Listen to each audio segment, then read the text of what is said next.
People are practical when it comes to getting a degree, and that's a good thing. You want to know ahead of time how you can use what you're about to invest in. The MAC degree will equip you with a set of skills that connects to a spectrum of job possibilities. Let me start with the skills first. MAC students develop a foundational knowledge of Scripture and theology, and it's this knowledge that serves as the foundation for biblical counseling. Biblical counseling relies on the narrative and themes of Scripture and sees every human being as a saint, sufferer, and sinner.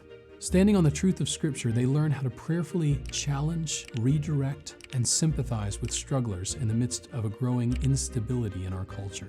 The MAC does not just teach biblical theology more narrowly, but helps students view psychological diagnoses and disorders with a mindset on the truth that Christ's authority is over all creation, not excluding the DSM-5.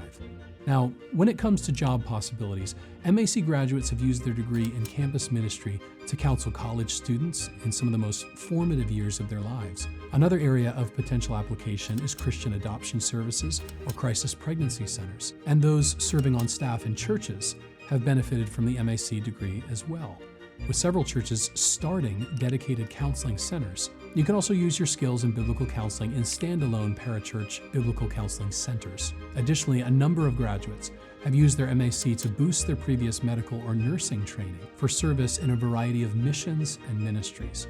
Even military chaplaincy is an option. While we're talking about job opportunities, let me mention that the MAC does not fulfill state licensure requirements, in part because each state has different requirements.